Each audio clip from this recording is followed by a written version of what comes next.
Salutations from space and aloha from Earth, friends. What are you eclipsing? And if you're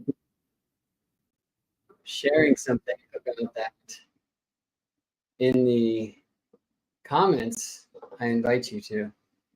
Love to hear what's going on with you. What shadows in your world are you looking deep into so new light can be reborn? It's a powerful way to work with eclipse portals. And perhaps it is true that when we work the astrology won't work us. I mean, it can be very difficult, of course, not to fall prey to fear, perhaps especially when eclipse comes around. Maybe especially when that eclipse is aligned, oh no, to that place of the heavens that hosted Pluto when you were born. It's the one that I get to enjoy right now. Here's the eclipse.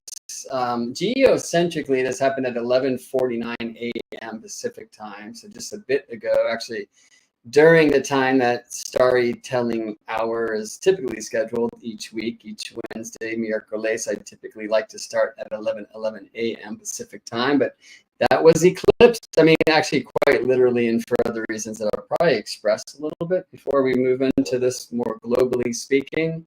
I'm not going to make this all about me, but yeah, my Pluto is at 9:58 Libra on the eclipse at 10:03 Libra, so it's pretty close during a Mercury return in a Mercury Time Lord year, and I guess a double signature for me because while this sun, this special sun, this solar eclipse, this ring of fire is aligned with my natal Pluto, Pluto is aligned with my natal sun. So, I mean, I'm freaking out. I'm working on that. You know, that's actually one of the things that I've very much asked to have assistance with during this particular eclipse. Look at some of my superstitions, some of my fears. This eclipse in my fifth house of children, right? And aligned to my baby girl, Maya's south node almost perfectly, and to her mother's moon. And her mother's moon actually is the planet that represents children in her mother's chart. Her brother having a Mars return. It's like hard not to freak out, right? So one thing I wanted to speak about, because here we're talking eclipse in Libra, how can we have more balance? How can we have more harmony? And of course, it is difficult to find balance and harmony when we are reacting from a fear state. Now, I'm personally somewhat opposed to the teachers who these days will tell you things like fear equals false emotions appearing real. I don't believe there are false emotions. And I believe fear itself is a greater teacher than those who would say to ignore fear. There is no greater fear than fear itself. Like, now that's an interesting one. And I believe our fears can actually help invite us to a better expression of self.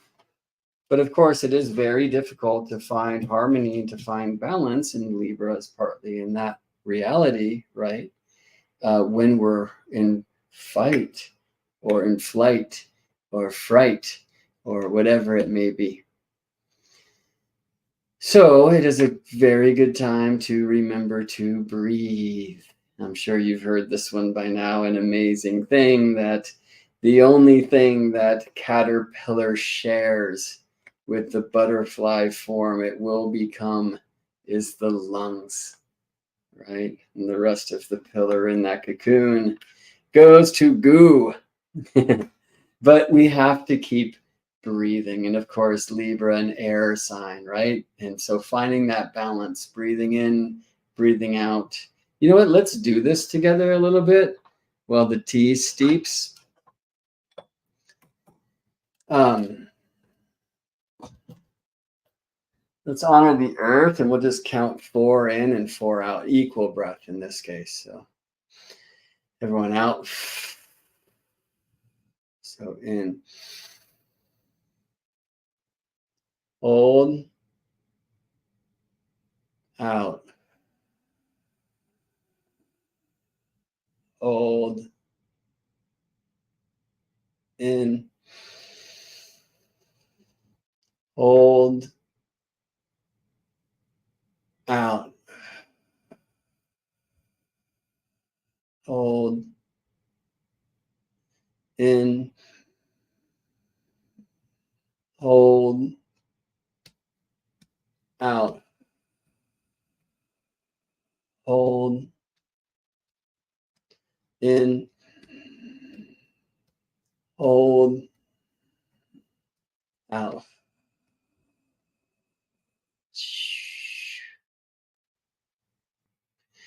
There's something about fourness that incarnation likes. There's something about fourness that is just so earth, you know. But today we want to speak a bit about the ring of fire, which I actually cannot create with these. I can only create totality. And when we speak Libra, probably we should be speaking rings of fire, right? But let me check in with some comments here, because I'd love to just tune in also to you and honor that Libra space. What in your life are you eclipsing at that time? Is there anything that you'd like to bring into this room with us? Let me throw on this beautiful image from a photographer. I'm not sure who took this one, of an annular solar eclipse some time ago. And just ask you that, and feel free to share if you'd like. I've got to get to one other place on the inter lines where you might yourself be sharing a thing or two. Well, I guess I can't see that. Hopefully I didn't just... There it goes. Let's mute this guy. Sorry, you're hearing two of me.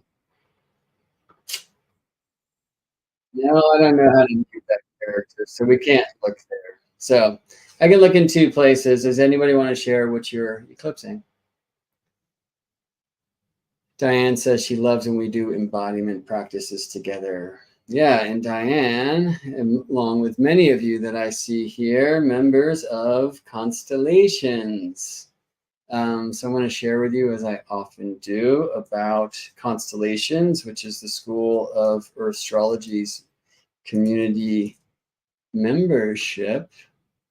We would love to have you there. It's a busy day at Constellations, actually at 4 p.m. Pacific time, very soon.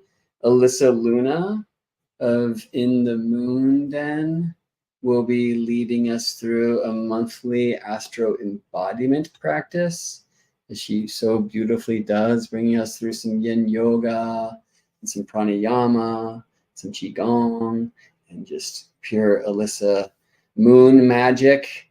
So if you're in Constellations, I sure hope to see you there. I'm hoping I can make it. We've got a bunch of family things going on today, so I have to see about that.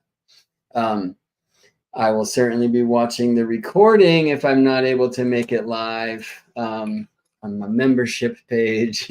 And I will do that many times this month, because one thing that I am eclipsing is some of my weight and some of my shame about not being in shape.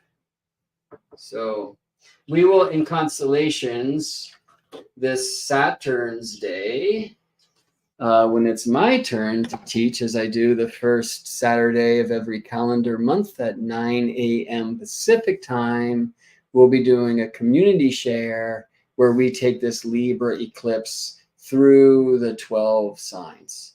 So if you were born with Gemini on the rise, as I was, then this Libra eclipse in the 5th, right? At least in the 5th whole sign, the 5th being the place of children. But also games and passion and romance. And with Mercury aligned for me personally, Mercury being the steersman of my chart and therefore one of the many beings that speaks to health, along with the moon, along with the Lord of the sixth, and on we go. Then moving more towards finding light of health at this time is a way that I'm choosing to bring myself to the eclipse instead of just being subject to the eclipse coming to me.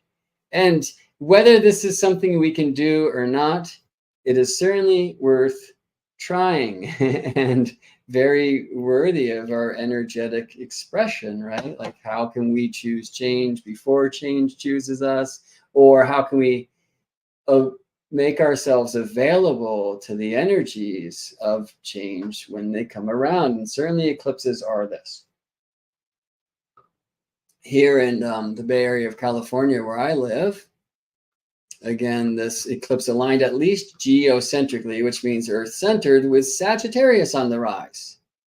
And Libra is the 11th whole sign community of the Sagittarius design. But you can also see here that in this particular house system, this is a Placidus house system, this eclipse happened in the 10th house at the time. So locally, I might contemplate 11th house community, 10th house work. Unfortunately, part of my work, the School of Astrology, has recently opened up this community space this year, and I've gotten to meet so many of you amazing beings and spend some time with you in constellations. I'm going to read here. Regina says, the eclipse is happening in my 8th house, and I'm eclipsing all the lies and family guilt that I have absorbed to my detriment. So she is Sun in Libra in detriment. Thank you, Regina, for sharing that. And sometimes that word detriment can be very powerful, can be a tool to help us break free, you know. I would like to share that it's not a word that was used by ancient astrology. We actually have a hard time finding examples of Hellenistic astrologers saying detriment at all. And typically Libra is a sign that's said to be the sun's fall, right? There's other signs, like for the sun, opposite of Leo, the sun's home, that's Aquarius. The sun, some say, is in detriment. In the tradition, the medieval tradition, they said in exile. And I find that to be a very powerful word that often agrees with people's experience. And I think that they open up opportunities for us to live differently and to break free in many regards of the cult of culture or programming or patterning or something like that. I really very much appreciate you sharing from your heart what you're eclipsing at this time in your life. And yeah, may this be a portal of acceleration. You know, eclipses are incredible like that. We get to see every phase the moon can make during lunar eclipse in the time of hours, during solar eclipse in the time of minutes, you know. And you get to see shapes that the moon can never express through her phase as well when it's eclipse time, like the Vesica Piscis, if the things are fully aligned, you know. So ring of fire, why? Because moon is a little further from Earth. Moon is conjoined black moon Lilith is how we see that in a chart. That means far moon, slow moon, small moon. And so they're very close at the time of this lunar eclipse to the lunar nodes, which of course are, from Earth's point of view, where the paths of sun and moon intersect, right? And therefore it's close enough to be a total lunar eclipse. It is not, and we can tell on this chart because the moon is at Lilith. I mean, so close to Lilith. And so this means moon is far from Earth. That means moon is slow. Moon's average speed, 13 1/3 degrees per day. Here, the moon's moving less than 12 degrees per day. That is a slow moon because the moon is far from Earth. And when the moon is far from Earth, she's not apparently large enough by diameter to occult the entire sun, and so we get the ring of fire. And when Libra, there can never be just one. So let's talk about the rings of fire. It's like, let me get a ring on my head. See no ring on this finger? Oh, now I do. Okay. Yeah, the rings of fire. And so here's an intriguing thing. I'm going to read a couple more things from the crew here. The real Not Brody. I love that name so much. Eclipsing resistance and bringing in peaceful healing energy. This eclipse is in my 6th, my natal. Is that Black Moon Lilith, I think, on my natal Black Moon Lilith and square my midheaven. But that's it for my stuff. And honestly, I'm open to the break. Yeah, so square your midheaven, square your IC, of course. That also means, hopefully this will stimulate not only your roots, but the fruits and the branches as you reach for the heavens. And happy Lilith return to you. They happen about every 9 years.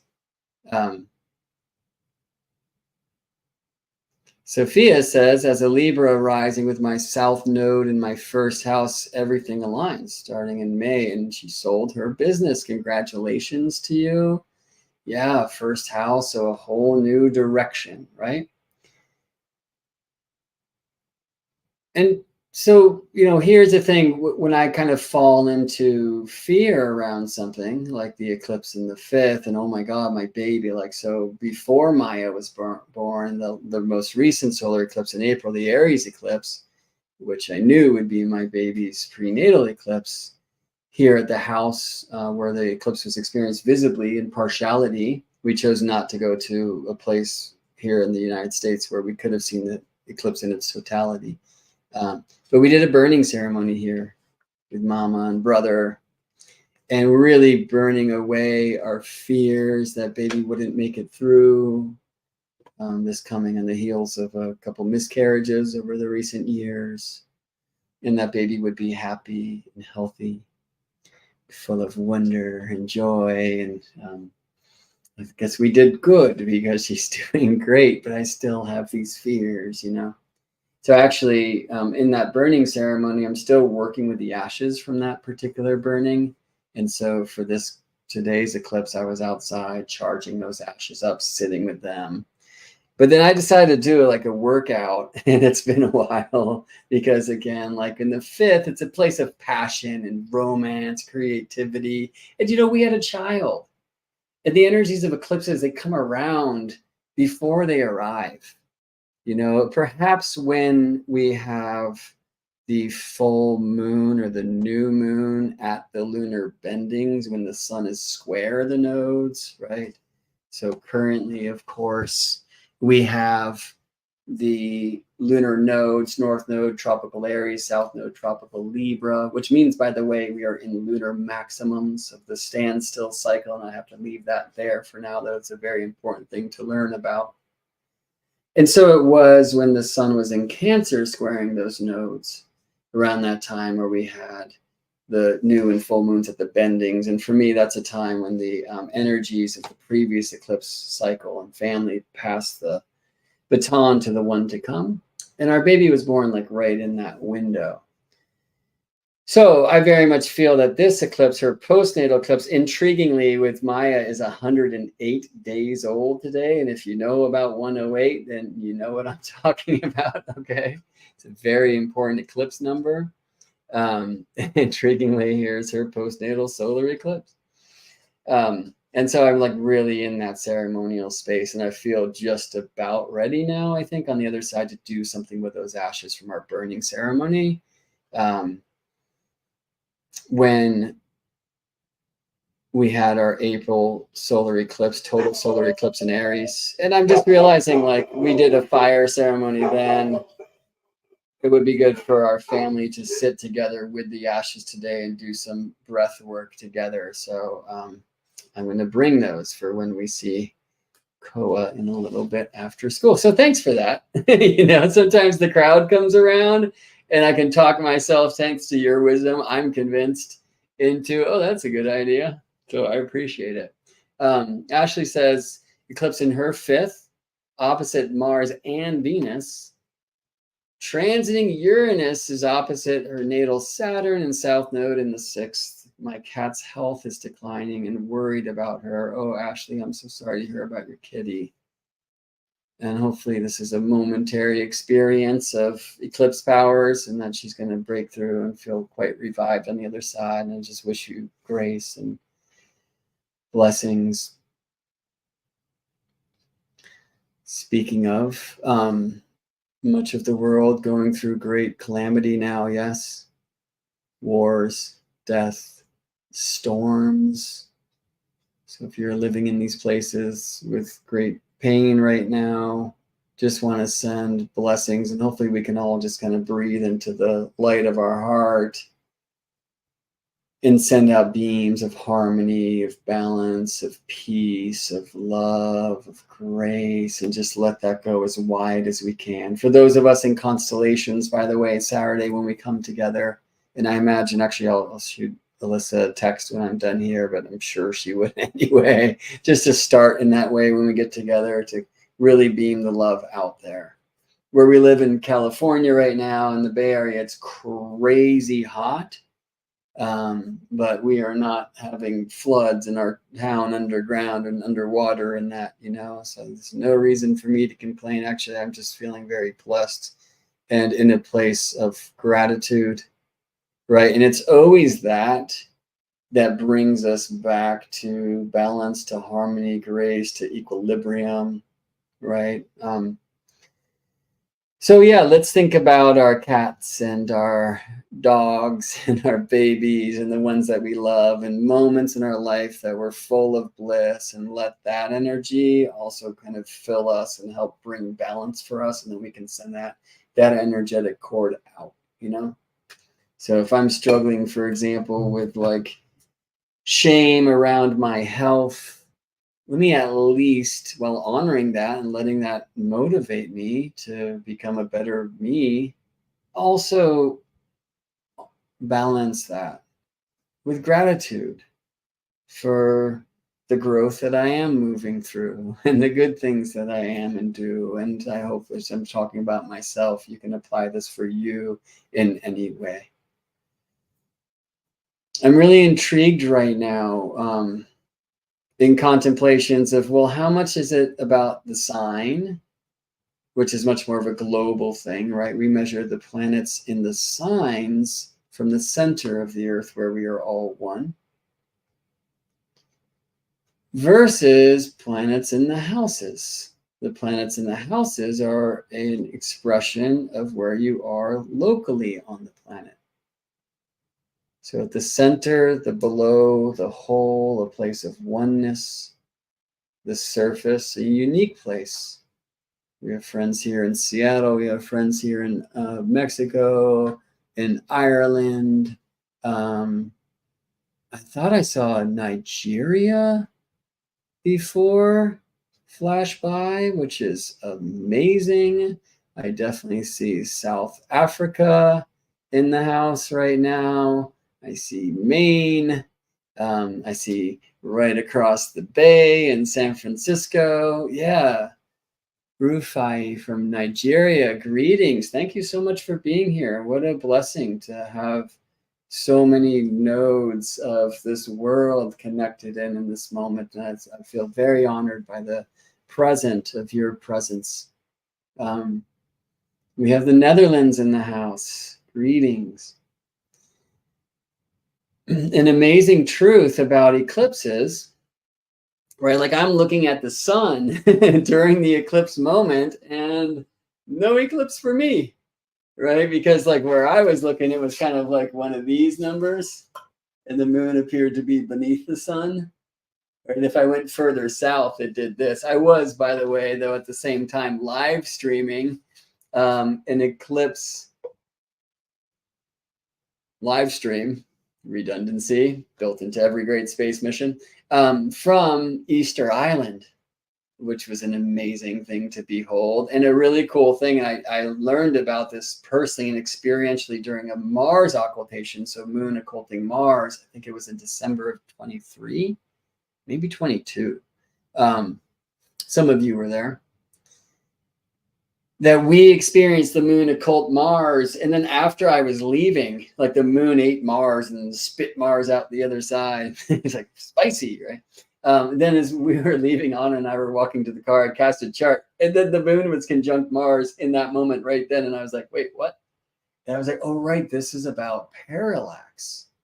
So Danny's here from Boston, for example, right? I'm in California, Boston, Netherlands.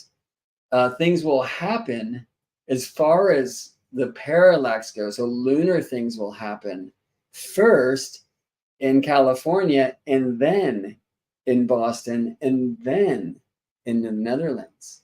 It's a pretty amazing thing to behold. And I should say it doesn't always go that way, but eclipse phenomena, lunar occultation phenomena, it's west to east. So when you see like the eclipse curve on the map, for example, it will start in the western place where the eclipse can be observed, and then move to the most eastern place where it can be observed, which is a pretty amazing thing, right? So Neo writes here, always eastward. Well, what is eastward? A place of new beginnings. When Orion was blinded for acting a fool, according to one of the great tales of old, he had to go to the east and witness through his blinded eyes the rising sun for his sight to be restored.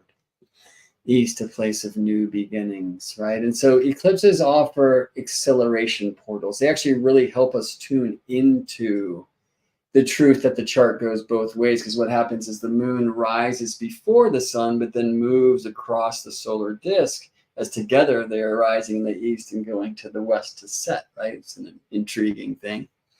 And then the eclipse path east to west.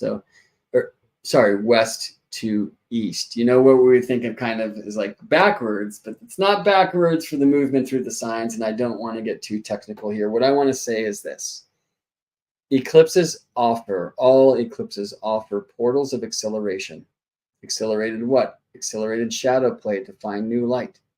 Things that we feel like we can never change, We have greater accelerated opportunities to do so when eclipse comes around. Learning about eclipse cycles, learning about eclipse activations, learning about your eclipse family, learning about your prenatal eclipse, these kinds of things that can really help us understand how we are personally and individually configured to play with these global experiences. But regardless, where I am now, I know that eclipses offer portals of acceleration, new light in the shadow, and especially if we look back to move forward. And all of that is coming from the astronomical experience of an eclipse. So again, an amazing thing is, as I was watching the sun today during the geocentric or Earth-centered eclipse moment, no eclipse for me. And if I was in a place where the shadow was alive because the moon and sun hadn't culminated yet, the eclipse would have been happening for me locally before it happens for the center of the Earth. And if you're in a place in the eclipse shadow, but after midday when the sun culminates, and so it's in the third quadrant on the way down from its height to rest in the west, then you will experience the eclipse after the eclipse is experienced from a geocentric Earth center position. It's amazing, right? I mean, and it helps us honor the truth that not only is every moment unique, right? That's the planets and the signs, which will never align in this particular geometry ever, ever, ever again. But that unique moment, every unique moment will be experienced in a unique way for every unique place on Earth. In other words, your soul is yours and yours alone, as you very much know. But how's that feel when we talk Libra? Well, it might have us contemplating, how does a soul get here? And for those of you familiar with my work, you see why I'm wiggling circles around, because we have the circle of spirit, the one only thing that ever was, is, and will be. And it is reflected in a unique way, the crescent of soul that will never, ever repeat. And for me, that is the one light of spirit the crescent of soul, the cross of matter, the place to which we incarnate, this place with the appearance of time and space, which offers the opportunity of growth. So even if you're completely alone, of course you never are, because you are everything that ever was, is, and will be, but in a unique reflection of that oneness. So you can do you. If you do you and I do me, well, that is the expression of sovereignty. Probably not the best word in the Libra reality. Because Libra Libra loves two-ness. So again, like a ring of fire, I don't know, how about two rings? Rings of fire, right? I don't eat during eclipses. The reason why, because I've been taught, as many of you I'm sure have, not to accept food in the spirit world. So if you're on a vision quest and you encounter some interesting beings and they offer you a pomegranate seed or anything else, that's a no. Okay. At least according to, maybe, let's say, the superstitions to it, where I was trained. And for me, eclipses actually open the spirit world when matter and soul and spirit, so earth, moon, and sun, all align. That world behind the world, the spirit world, opens up. And so then I feel like food right here actually is food of the spirit world. And that's just where I'm coming. It's like one of maybe my only eclipse superstition I'm like, I stand behind. But that does not mean I will not cook food for my beloved during an eclipse, especially a Libra eclipse. And that's exactly what happened today. And why? Because the beloved needed to make milk for the baby. And yet today for me, interestingly, when I look at the chart, it's like, ooh, well, this seems like it's going to have something to do with the kids. And so let's be super careful. Or it's in the 5th house, it's games, and my football team lost on Monday. Is that enough? Oh, no. I think more like we had kids, so we had a child, like, are the gods of change in the 5th house not honored, But how can I be more playful, like in that space of like romance and passion? Well, we have to feel good about ourselves. We don't have to, I do, to like be in that current, but also just to be creative. So another thing, and it's been a while, I have not played my saxophone since Maya was born, 108 days, and sometime before. That's a long stretch for me not to play my horn. And I honored when those things happen. I'm just like, ooh, when that comes back out, like it's going to be a new relationship with my instrument. And so like, we're like taking a breath right now. But today, Libra, Venus, harmony, including in the musics, Libra, air, wind, saxophones, like it is probably time. And for me, again, because I was born with Gemini in the rise, this Libra eclipse in the 5th. So why not create? Why not make music? Why not dance? And maybe I'll just take out the horn and play something incredibly rhythmic, and see if my partner and my baby will get down a little bit. That's my other plan to express in this eclipse day. And the other thing, when I see an eclipse in the 5th, it's like, okay, like create, right? So if you don't want to be destroyed, sorry, I told you I'm afraid, create, right? Like those are two sides of one coin. And so I've been actually visioning into a new, curriculum for astrology from the beginning to as much as I know now, and hopefully more. And there's so much I don't, right? And it's going to start with Sacred Geometry 1 and Number Magic 1. And I'm hoping to start creating some of that and recreating some of it sometime very soon. So if you're on my list, or if you're in constellations, you'll hear about that soon. To get on my list, GeminiBrett.com, to join constellations or just to check it out, go to the link that you see on your screen, GeminiBrett.com/constellations, and you can hear about the School of Astrology's membership community. It's only $16 a month. Oh, I think we were just doing 4 4s before. I guess in addition, that would be 16, right? But I'm also brought to 64. Anyway, Yeah, we have 4 different teachers in constellations. I'm one of them. I teach monthly. Amala Hall, a great astro herbalist and alchemist, teaches in a plants and planets correspondences class for each month as the sun moves through the signs. Alyssa Luna, as I mentioned before, a monthly astro embodiment practice. I'm very excited to participate with her. Libra transmission this afternoon where I am, for some of you late night, for some of you early morning tomorrow, but 4 p.m. Pacific time in a couple hours in constellations. Alyssa will be leading us through a Libra astro embodiment practice, yin yoga, pranayama, qigong, just Alyssa's moon magic.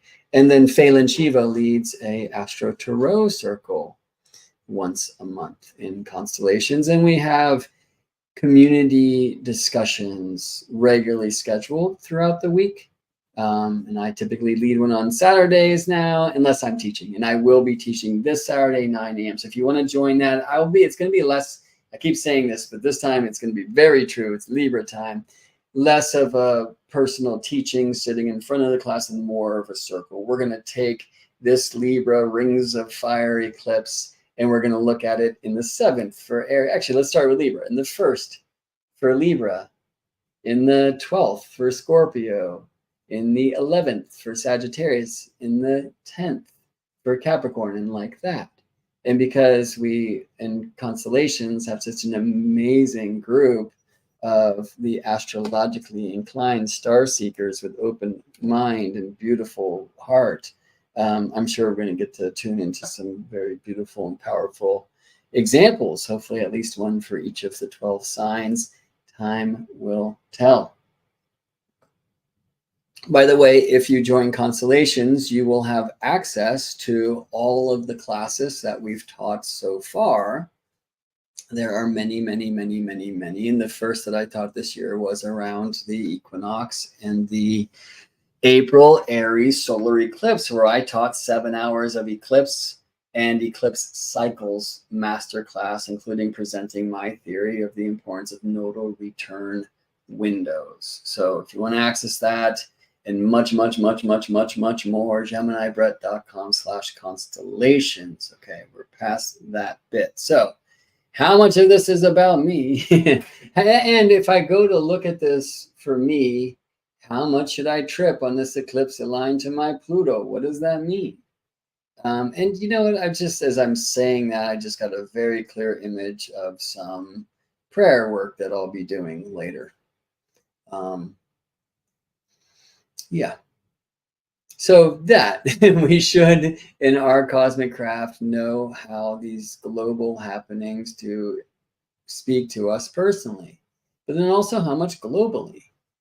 So in the Gemini rising chart, to which I was born, Libra is the 5th.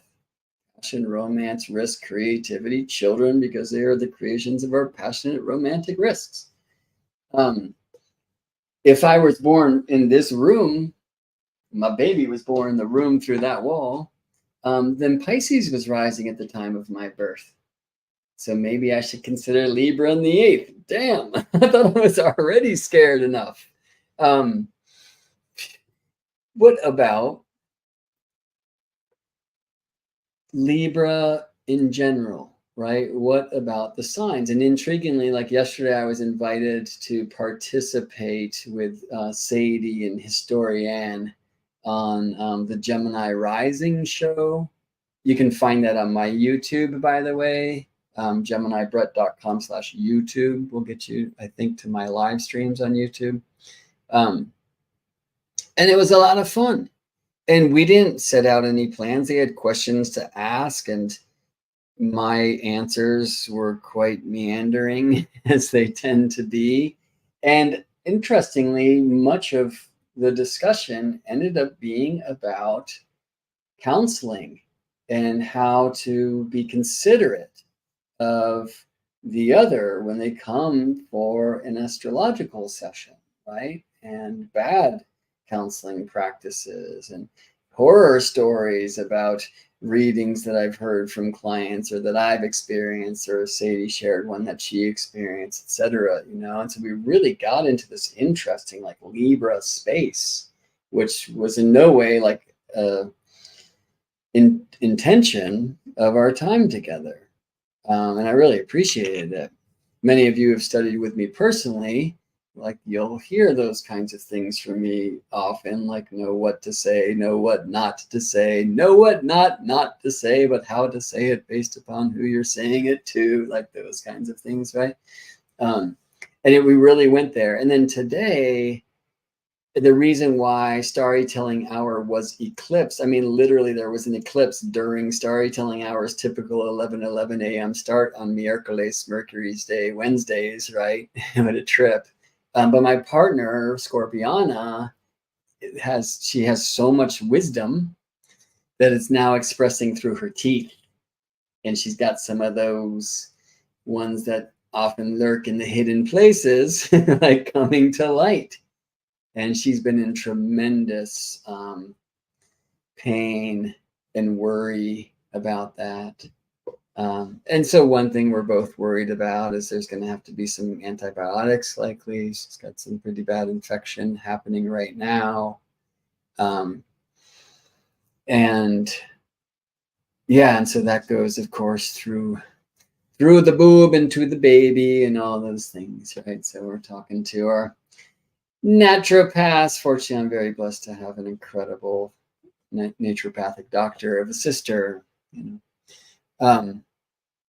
Sue says also, if she relocates her chart, the eclipse is happening in my 8th. Me too. Let's just not do it. All right. And then I want to, like Diane says this, grand trine in water, Venus, Saturn, Mars. Are folks feeling that with today's eclipse a bit? Hey, look, certainly the people in the southeast of the United States, where of course we know this great storm Helene has caused some great image. Okay, and Diane, thank you for that too, because you remind me get to the chart.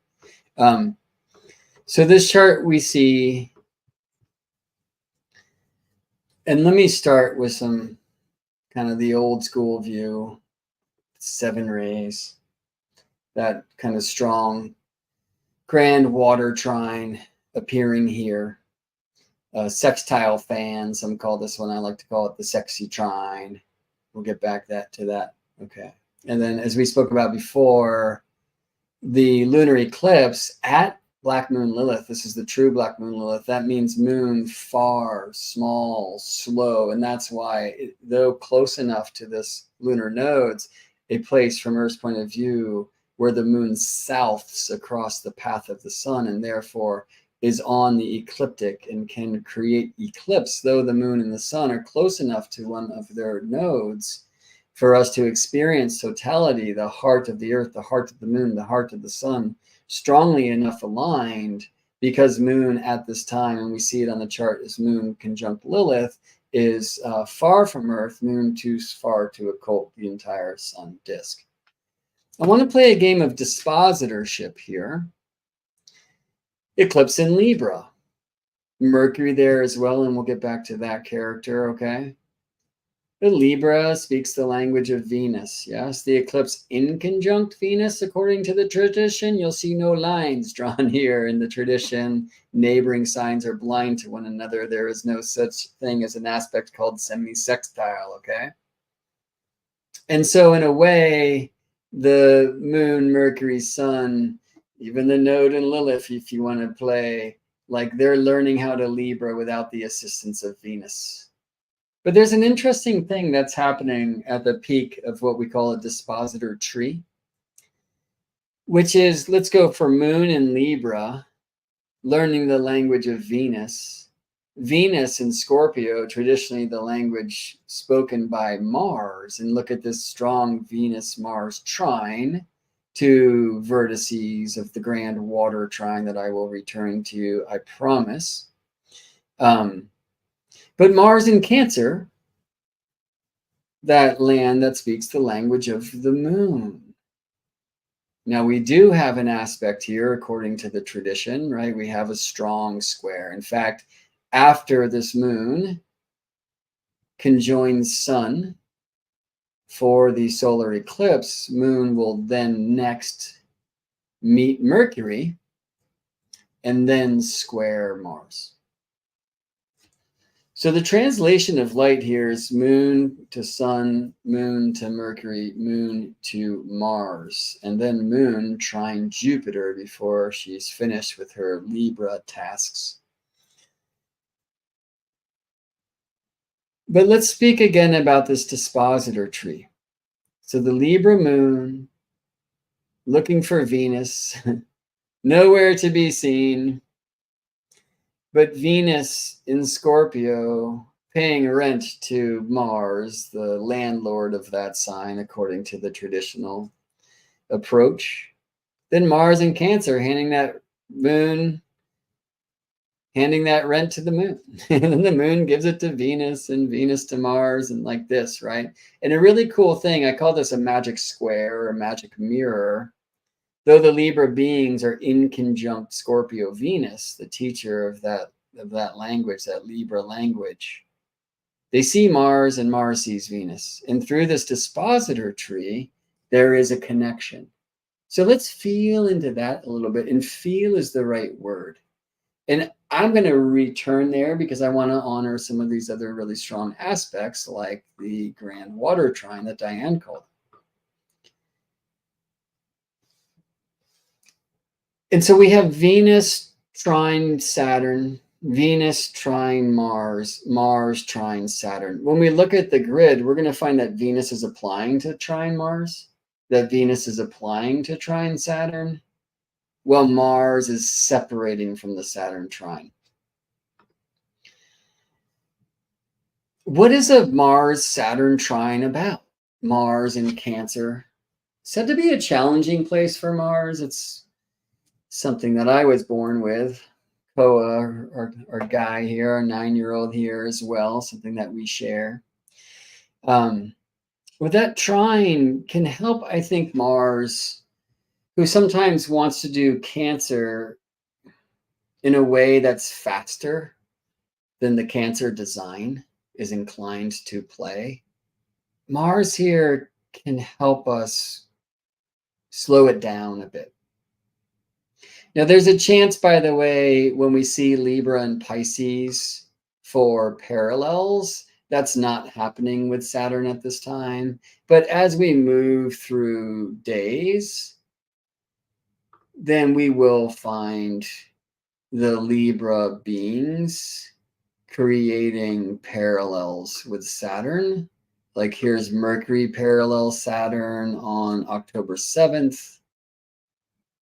And Sun parallel Mercury, so you can bet that the Sun-Saturn parallel comes pretty soon after that one. There you go. Right, Moon will momentarily parallel Saturn before all that. So there's a connection there. There's a connection between the signs of Libra and Pisces that in the tradition is called Antisha. They are both equally south of the equator, which is 0 Libra and 0 Aries. So there's a connection there, like energetically. And just consider like, well, compassionate consideration, all right? So I feel that some of this energy is being channeled to Mars, so that Mars can express powerfully, beautifully, nurturing energy.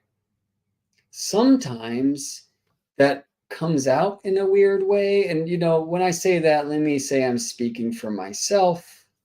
We do have a couple folks showing up here, like Light Paint and Emidor, who share this Mars and Cancer thing in their natal chart. So perhaps you could say how it expresses for you in places where you might feel some of the challenge, or feel that you do Cancer in a Martian way or Mars in the Cancer way, or whatever that may be. I, as a man, often invoke Mr. Mom there. I will say in like family responsibilities, it is sometimes difficult to feel Libra balance. Many of us with strong Cancer placements, many of us with Mars in Cancer, I have found it's true for me. We kind of need to be like, gratitude is a significant fuel. So like when I'm happy to do nice things, but if I don't receive the thank you, or if my good works are not noticed, then I can go into unhealthy energy, right? And then point fingers, which is really lame. So like if you create the perfect gift for somebody, that's all and you know, like in your heart, you're like, wow, this is amazing. Like, I love this person so much. I know them. This is going to be such a great thing for them. Like, that's it. That's all the gratitude that's necessary. It comes here, right?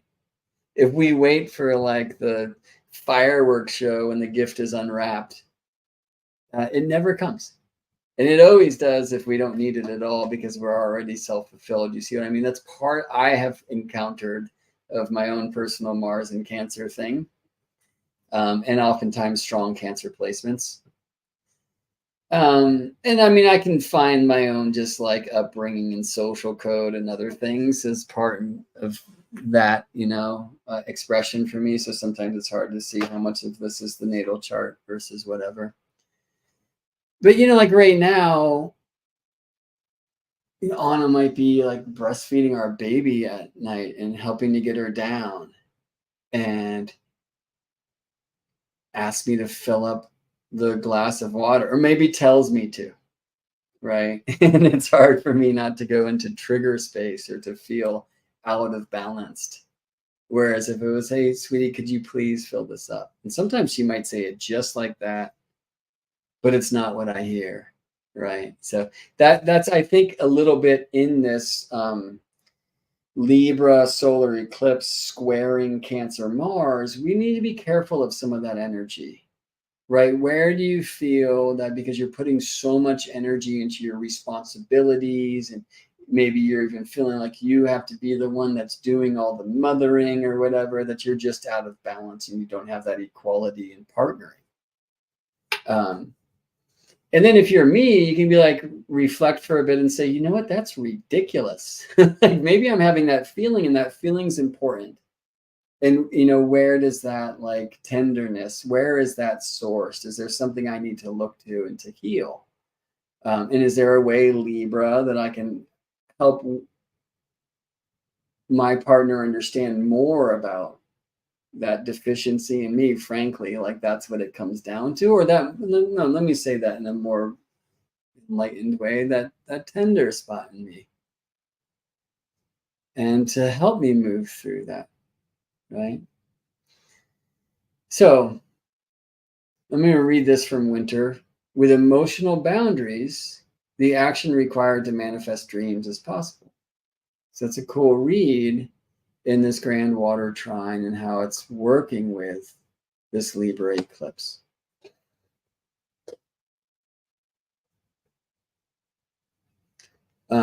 Light Paint says, Mars in Cancer for me too. I find it difficult to clearly define, embrace the positive possibilities of this placement. Emmy says, happy Mars return to all of those of us with Mars and Cancer. Return and return and return for some of us, right? Because as we know, Mars will coming up oppose Pluto just before Pluto returns to Aquarius, right? This is Pluto's current encore performance in Capricorn, and Mars will come in the last degree of Cancer to oppose Pluto, head into Leo.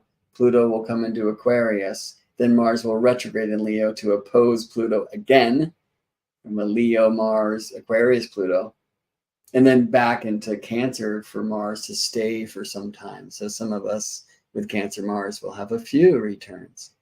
And I would like to see this eclipse, this powerful statement. In a sense, it's like the prenatal eclipse let me show this astrology to you. I mean, moving my hands around and yelling about signs is all well and good, but let's just take a look. I'm going to go Mars opposite Pluto.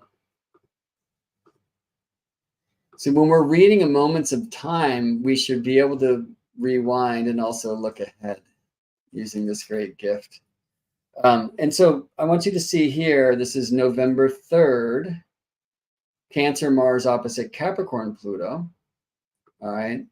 Pluto, well, let's go Mars ingress Leo. That's on just that same day, November 3rd, at least Pacific time will be the 4th for some of you.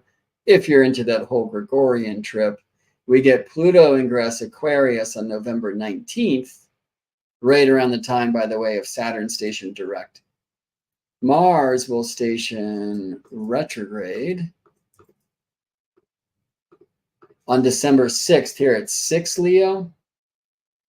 And then we'll look at where Venus is at the time, okay, right at the eclipse position for Pluto, and then about to meet Pluto in Aquarius, right? We'll get Venus conjunct Pluto, Venus opposite Mars, and then we'll get Mars opposite Pluto again on January 2nd, 25th.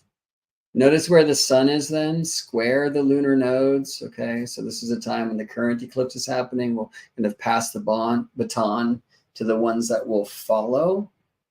Mars will station direct on February 23rd, 25. Notice where the sun is, close to the node. What does that mean? Eclipse season, right? So moon coming to meet sun. Let's push that button. When's the next eclipse? And it is the Virgo lunar eclipse, total lunar eclipse of March 13th, 25. See where Mars is now stationed direct, as we saw, right? But Mars will eventually here after the following Aries solar eclipse in his sign. So we get another eclipse, you know, aligned with Mars. Mars will return to Leo. And that is on April 17th.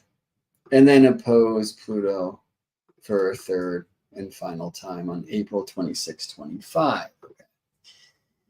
Wheels within wheels, like that's the study, right? So an important thing I just say about this is like this is this Libra, this is kind of this prenatal eclipse. We're kind of establishing like an eclipse, right? It's kind of like a new moon. It's not a super new moon to use that term, which just means big moon or moon opposite Lilith. But it's like a precedent for at least a season's or 3 signs worth of energies, especially when we have an eclipse in a cardinal sign. Because when the sun is in Capricorn, the sun will square the nodes with kind of the energy moving towards the following eclipses. There will be a solar eclipse in Aries, right? So Libra, Capricorn, Aries, cardinal signs, right? And there's this opportunity to set a precedence of matter, soul, and spirit in the intention of harmony, of balance. So how does how does Cancer Mars work for all of us? How does it work for the world? Let me show you a very interesting thing. At the time of this eclipse, Mars was setting here in the southeast, where there are now many towns that are buried underwater. I watched some terrible videos this morning of people saying good, because these are racist people, like just terrible, terrible things. Really speaking about the division and the lack of balance and harmony and blessings. I'm very personally saddened by how many of my tax dollars, well, especially for those of you who live in this country and actually make some good money, let's just say how many of our tax dollars are being shipped overseas for wars, the most anti-Libra thing there could ever be. And when there was the great calamity in Lahaina, the great fires in Maui, there was no relief, just very little relief to the people who lost everything there. Very little relief is happening in the southeast in the States right now. So when Mars is setting, this Cancer Mars setting, of course, that means Capricorn rising, right? In the southeast of the United States, where there's so much great pain that's happening right now, so much great loss. Capricorn rising, a Saturn steered chart with Saturn in Pisces, like let's ground in that compassion and let's learn to relate. 7th house, right? Mars in Cancer. So I have seen some very encouraging videos of people like literally flying their private helicopters in to help people out. But you know, I'm Gemini bred as a card-carrying Scorpio, and I try to leave no stone unturned. It was pretty sad to learn from some sources about how much of the National Guard in these states, national, seems like it should be in the nation, helping out people of the nation, are out in Kuwait or in other places far from home. So if you want to dig into that shadow during this opportunity for new eclipse light, look into Operation Spartan Shield. And you're going to have to get way deep into the pages that, of course, are being blocked from your view. Why is it that the National Guard would be training in faraway lands for war rather than supporting the nation and people who are in great need? And because of this massive surge of water, would we be able to predict that in an eclipse? And isn't the grand trine the most benefic possibility in chart shapes that there is? Well, what does it say to me? Venus, right? The hostess, though unseen to these Libra ways, this inconjunct here, she says, open your heart, authenticity. Don't be afraid to share the words of your feels. We must be grounded in our compassion. And be careful, by the way, with the potential of manipulation, especially as our compassion can clearly be used as a source to take us away from truth. So be grounded in your faith and open the compassion heart for all that is, you know, and let this express nurturing. And let us do that in a balanced way. So here's this tension, right? Libra square Cancer. And here's this release. Scorpio trine Cancer. And that's why I feel so much gratitude personally at this time for this dispositor tree of Moon in Libra looks to Venus in Scorpio, who looks to Mars in Cancer, who looks to Moon in Libra, to Venus in Scorpio, to Mars in Cancer, to Moon in Libra. So you see that? Right. So at a time where we do not have any so-called final dispositors of this chart, meaning no planet is in its own home sign, mutual receptions really show up. We don't have that here. We just have like a triple kind of exchange thing of, hey, you live in my house and I'll live in his and he's going to live in yours. You see what I'm saying? And it shows us that this balance is going to happen. First of all, I would say this: if we learn to honor the invisible and indivisible authentic heart that often hides, that we can feel so imbalanced because we don't want to be in our fear.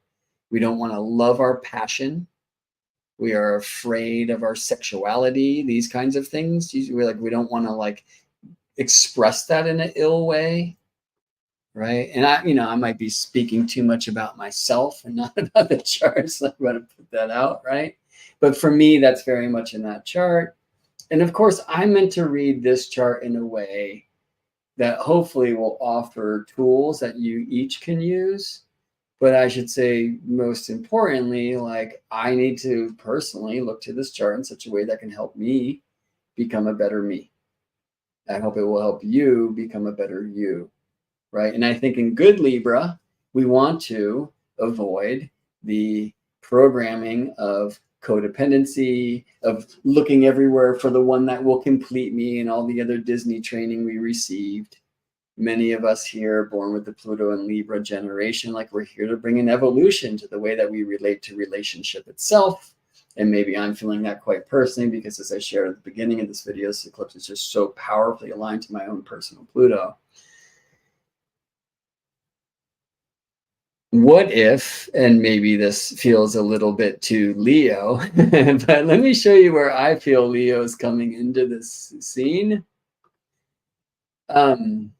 What if instead of being small to try to find equality with another, what if we chose to be as big as we could be? And so I present to you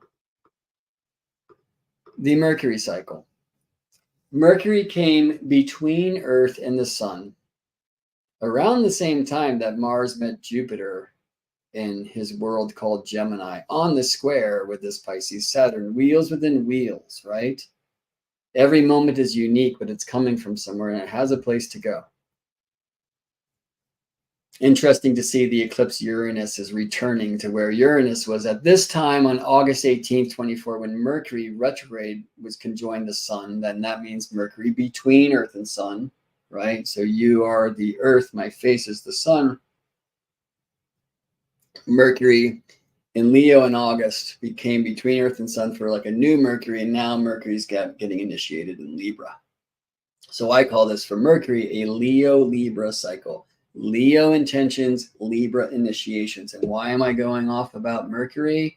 Because Mercury is so significantly configured to the eclipse. In direct Mercury conjunct Sun, which happened on Monday, and I accurately predicted trick plays in the Monday Night Football games. But anyway, there's something about the hidden mind. There's something about Mercury as a global image of consciousness looking into the places that we can't see, which is wonderful eclipse reality, right? So this particular eclipse goes like this: Earth, Moon, Sun, Mercury, Porama.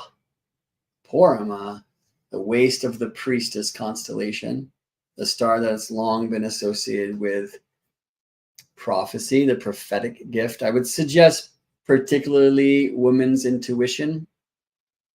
It's very interesting to witness, by the way, like the communication that happens through mother's milk right now with my baby, you know, and her mom, and the way that they just gaze so deeply at each other. It's very powerful. I feel personally, and this might be the proximity in my own nativity of Libra Mercury with Pluto at Porama, but I feel in Porama, I feel much in the Cassandra myths, right? So let's bring the sun in. Apollo offered in exchange of gifting Cassandra with prophecy, but because he didn't receive what he thought they had bargained for, he then also, because he couldn't take this gift away, cursed her with, yes, you have the gift of prophecy, but nobody will believe what you have to say. Have you ever felt that way, you astrologer, you? Right? And so for me, that's part of this happening. And the great water trine here, and by the way, I feel support here with Jupiter in Gemini, a sign where traditionally Jupiter is said to be in exile, which for me just means do this in a different way. If you follow my work, you'll hear me say this often. Aquarius is only taught. The only reason why Aquarius has become the weird sign that lets your freak flag fly is because of sun sign astrology. The sun is at home in Leo, and so Aquarius is where the sun is far from home and a stranger in a strange world. Well, that is true for Jupiter in Gemini because Jupiter has a home here in the world of Sagittarius, right? And so Jupiter here is asking us to go out of the box, do things differently. Let your kind of spiritual freak flag fly. That's a button I did not mean to touch. But as long as we're here, let me do this one. So I want to show you one image on the way out. And I do need to leave sooner than I would like to because I love my family and I'm very blessed to have such amazing beings in my world. But hard not to feel that square in a different way as I'm trying not to be hard on myself, but like whining about before is what comes in. I need to speak about the sexy trine. I want to speak about the Two of Swords, but I want to also look here at different types of aspects. And these are only aspects within 1 degree. And very important too are the eclipse itself in triseptile almost perfectly with Pisces Saturn, and Mercury from one side, Mars from the other, in a 5th harmonic shape. Mercury with Pluto, Mars with Neptune. So let me just say that this triseptile as well, break out of the box. A new way to find balance will be if you do compassion in a different kind of way. Why not love the person the TV's telling you to hate? And if you've been so brainwashed, manipulated through tribalism, which is very much part of this super Capricorn portal that we've been moving through, if you've been so brainwashed by the talking heads and the moving screens to hate people who are currently dying,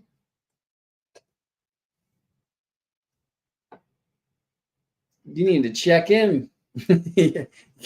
Like retrograde that thing, break free. On another level, our compassion will help us do peace, and we should be kind of out of the box. That's how I read this strong triple or triseptile between the eclipse and Pisces Saturn. And be grounded in this. Don't like just empty yourself in martyr style, right?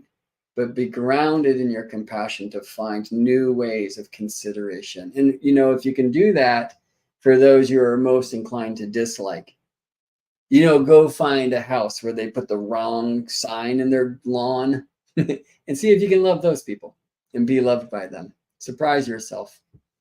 Heal the world as you do. For the quintiles, it's be creative. And be creative what? Creatively connect, right? So this Libra Cancer square. Creatively connect to these invisible, amazing, transpersonal beings who themselves, Uranus, Neptune, and Pluto, are arranged in the sexy trine. What is that? That's this trine. So Uranus and Taurus, trine, Capricorn, Pluto. Their trine will not perfect until air signs, Gemini, Uranus, and Aquarius, Pluto, coming soon to a theater called You. But Neptune right now is at their midpoint. And that's been going down, and there's something in that what some call a sextile fan. You can see why I call it a sexy trine, where this energy, this possibility, this potential, in this case of revolutionary embodiment, can bring us into a whole new world, a whole deeper connection, compassionate, flowing, loving, spiritual connection with all that ever was, is, and will be. And so in the end, though it really is the beginning, and for those of you in constellations, we will kind of start here this Saturday. I'll give a little summary, and then we will find our way through group sharing and taking this eclipse experience through the 12 maps. We'll look at the Libra map, the Scorpio map, the Sagittarius, Capricorn, Aquarius, Pisces, Aries, Taurus, Gemini, Cancer, Leo, Virgo maps, right?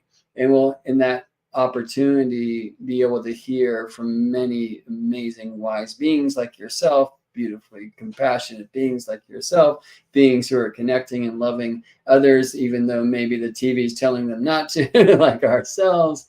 We'll be able to deepen this a little bit. But I will say right now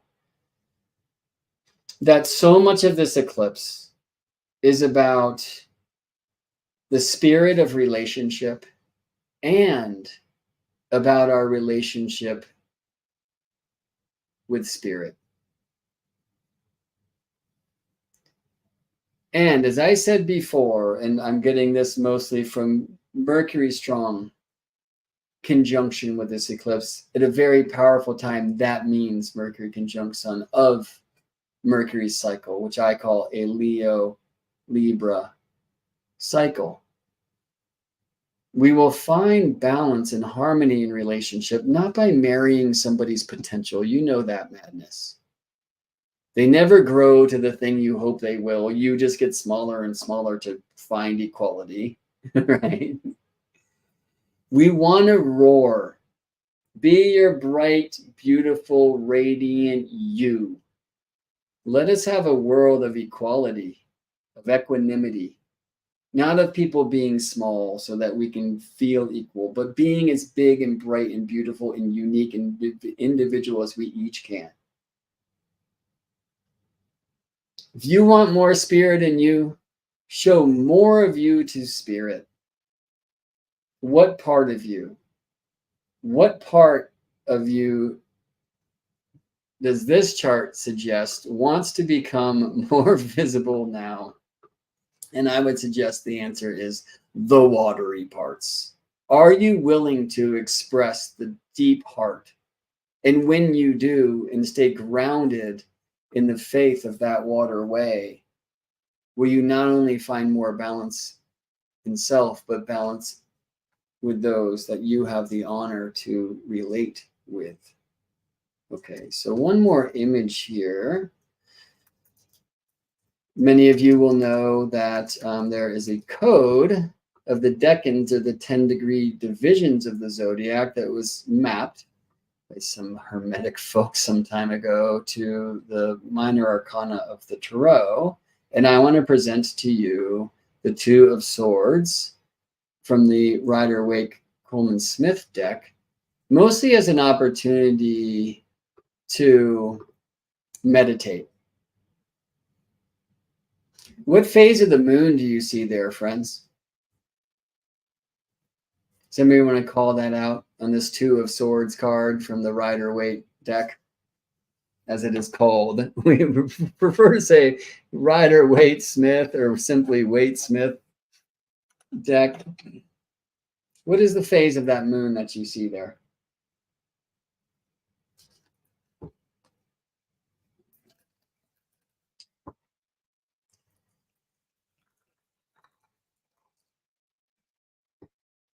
Well, many of you will see a small crescent, I'm sure, and apparently in the blue sky of day.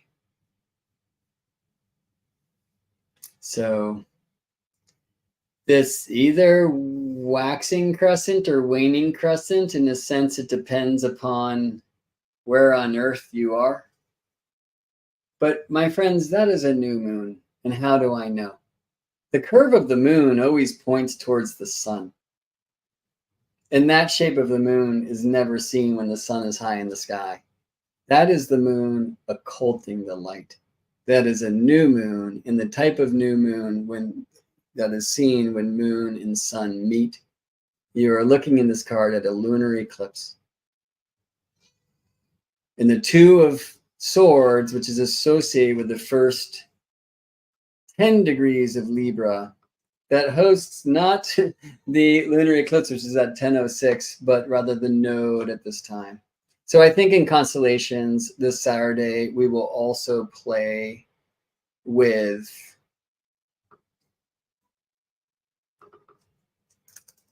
some of the Tarot correspondences.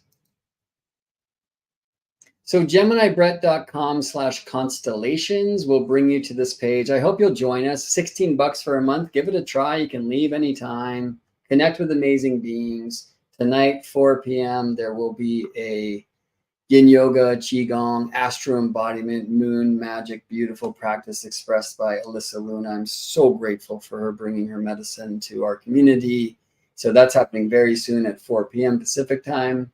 And then I will be teaching this Saturn's Day, 9 a.m. And it won't be much of a teaching. It will be much more of a community gathering where we share personal stories and intentions about what we are eclipsing in this powerful time as we look at this Libra solar eclipse through the 12 signs. I hope to see you there. Thank you so much for spending some time with me here today. The present of your presence is greatly appreciated. Please like the video, subscribe to the channel, share it around, do those things. Do me a solid. Big love to you and blessings and grace. See you in space.